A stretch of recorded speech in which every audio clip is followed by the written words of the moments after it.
नमस्कार सभी का बहुत बहुत स्वागत मेरे इस चैनल में। दोस्तों, हानि लाभ जीवन मरण ये सब ईश्वर के हाथों में है, लेकिन इंसान का भयभीत रहना, हर वक्त कुछ ना कुछ नेगेटिव सोचना, ये उसकी आदत हो जाती है।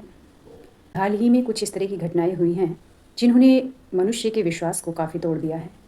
हर जगह जाने पर वो घबराने लगा है और यात्राओं से तो बहुत ही ज़्यादा भयभीत होने लगा है। जब से अहमदाबाद वाली वो दुर्घटना हुई है, एरोप्लेन वाली, तब से सभी लोगों के मन में एक अजीब सा भय है यात्राओं को लेकर। लेकिन आप कुछ भी करिए, ज़िंदगी तो पूरी तरह से ईश्वर के हाथ में है। आप दुनिया के किसी भी कोने में चले जाइए, यदि आपका जीवन जितना है उतना ही जी पाएंगे, इससे ज़्यादा नहीं और इससे कम भी नहीं। तो जो चीज़ होनी है वो होकर रहेगी, और जो नहीं लिखी है उसको कोई दुनिया की ताकत नहीं कर सकती। इसलिए भयभीत होने से कुछ भी हासिल नहीं होगा, आप मानसिक अवसाद में ही चले जाएंगे। तो जिस तरह के भय में आज लोग जी रहे हैं, यात्राओं का यदि मैटर हो तो ट्रेन से यात्रा, हवाई जहाज़ से यात्रा या फिर किसी भी वाहन से यात्रा को लेकर सब असुरक्षित महसूस कर रहे हैं। यदि इसी तरह का डर लेकर सब जीते रहे तो सारा जीवन इतना दूभर हो जाएगा और यात्राएं मुश्किल हो जाएंगी, और जब हमें कोई ज़रूरी काम होता है तो हमें बाहर जाना ही होता है। यदि आप ये सोचकर बैठ गए कि हम घर में सुरक्षित रहेंगे और कहीं भी नहीं निकले, तो बिल्कुल भी ऐसा संभव नहीं है। आपका जीवन जितना है उतना ही जिएंगे। जिस कोने में जहाँ भी जो भी घटना आपके साथ घटने वाली है वो होकर रहेगी। तो इसलिए इस दुश्चिंता से मुक्त रहिए, ईश्वर के अधीन होकर जीने की कोशिश कीजिए, क्योंकि आपके हाथ में कुछ भी नहीं है और इसके लिए आप चाहे कोई भी उपचार कर लें, अपनी मृत्यु को दुनिया में कोई भी नहीं डाल सकता, और न ही ईश्वर की इच्छा के विरुद्ध आपसे कोई आपका जीवन छीन सकता है। हाँ, लोगों की निगाह में ये चीज़ हो जाती है कि अमुक व्यक्ति उसकी मौत का जिम्मेदार है।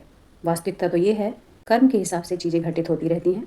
ईश्वर ने जिसकी मृत्यु जिसके द्वारा लिखी है वो उसी के द्वारा होकर रहेगी। बिना ईश्वर की इच्छा के आपको कोई मार नहीं सकता।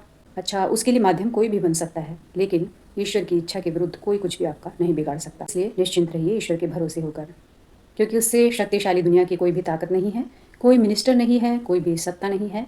ईश्वर सर्वोच्च सत्ता है, और यदि आप उसके अधीन हैं तो दुनिया की कोई भी ताकत आपका कुछ बिगाड़ नहीं सकती है। रामायण में एक प्रसिद्ध चौपाई है, होई सोई जो राम रचि राखा, क्यों कर तर्क बढ़ा बई शाखा। तो यदि होना तो वही है जो ईश्वर के द्वारा निर्धारित है, तो फिर व्यर्थ का चिंतन, व्यर्थ के तर्क वितर्क करके क्यों इन चीज़ों को विवाद बनाना, और क्यों दुश्चिंताओं से अपने शरीर का नाश करें। ईश्वर के भरोसे होकर मस्त रहिए, जो भी काम करना है उसको बिंदास कीजिए, क्योंकि हानि लाभ जीवन मरण सब प्रभु के हाथ है। और एक गरुण पुराण में एक वर्णन भी है एक कहानी का, जिसमें गरुण जी का एक मित्र तोते की और उनकी कहानी है। गरुण आप सभी जानते हैं कि भगवान विष्णु का वाहन है, और विष्णु का वाहन होने के नाते काफ़ी शक्तियाँ उसके अंदर भी हैं। लेकिन गरुण और तोते की उस कहानी में कुछ ऐसा वर्णन है जिससे आपको ये विश्वास हो जाएगा कि आपकी पहुँच चाहे कितनी ही उच्च स्तर के व्यक्ति से हो, जो चीज़ आपके साथ घटित होनी है वो होकर ही रहेगी। मृत्यु से आपको कोई भी नहीं बचा सकता। तो उसमें गरुण जी का एक मित्र होता है तोता, और होता ये है कि यमराज उसको बार बार देखकर मुस्कुराता हुआ निकल जाता है, और ये चीज़ गरुण जी महसूस करते हैं कि आखिर ऐसा क्यों हो रहा है, और तोता काफ़ी भयभीत हो जाता है इस चीज़ से कि, और गरुण जी को ये बोलता भी है कि आखिर यमराज जी मुझे देखकर बार बार मुस्कुरा क्यों रहे हैं। अब जब तोते को चिंता होती है तो गरुण जी उसको आश्वासन देते हैं कि तुम निश्चिंत रहो, मैं तुम्हें यहाँ से ऐसे सुरक्षित स्थान पर लेकर जाऊँगा जहाँ पर इसकी निगाह तुम पर नहीं पड़ेगी। और वो तोते को एक सुरक्षित स्थान पर दूसरी 7 समुद्र पार कहीं दूर लेकर चले जाता है, गुफा में, और वहाँ उसको आश्वस्त करता है कि यहाँ तुम एकदम सुरक्षित हो, तुम्हें कोई भी क्षति नहीं पहुँचा सकता है। बाद में गरुण जी जब यमराज के पास जाते हैं तो उनसे पूछते हैं कि भाई तुम मेरे मित्र को देखकर ऐसे क्यों हंस रहे थे बार बार, और वो मेरा बहुत अच्छा मित्र है, तुम उसको किसी भी तरह की हानि मत पहुँचाना। लेकिन यमराज जी कहते हैं कि उसकी मृत्यु निश्चित है, और मैं यही सोच रहा था कि इस तोते की मृत्यु 7 समुद्र पार एक गुफा में बिल्ली के खाए जाने से लिखी हुई है। आखिर ये नन्हा सा पक्षी इतनी दूरी की यात्रा कैसे तय करेगा, लेकिन तुमने मेरा काम आसान कर दिया। अब गरुण जी को बहुत ही पश्चाताप हुआ, बहुत दुख हुआ कि आखिर मैं खुद ही अपने मित्र की मौत का कारण बन गया, और उसको सुरक्षित स्थान पर छोड़ने की जगह मैं और उसकी मौत को निमंत्रण देकर आ गया हूँ। तो यमराज जी ने कहा कि वो मर चुका है, क्योंकि एक बिल्ली के खाए जाने से उसकी मृत्यु निश्चित लिखी हुई थी, वो भी 7 समुद्र पार। मैं यही सोचकर हंस रहा था। तो दोस्तों, मृत्यु जहाँ जिस कोने में लिखी है वो होकर रहेगी, और उसका माध्यम कोई भी बन सकता है, चाहे वो आपका मित्र हो, शत्रु हो, कोई भी हो सकता है।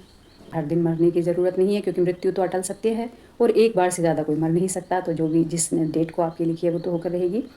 तो निश्चिंत रहिए और अच्छे कर्मों पर विशेष ध्यान दीजिए, क्योंकि अच्छे कर्म ही आपको बचा सकते हैं। किसी का भी अहित न सोचें, किसी के प्रति दुर्भाव न रखें, किसी के प्रति मन में द्वेष, घृणा और ये चीज़ें न रखें। कोई भी घटना छोटी-मोटी होती है तो उसको भूल जाइए और उसको आजीवन लेकर न चलें।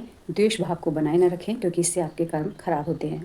तो सबसे ज़्यादा ध्यान देने की ज़रूरत है आपको अपने कर्मों पर। कर्म अच्छे हैं तो आप हर जगह सुरक्षित हैं।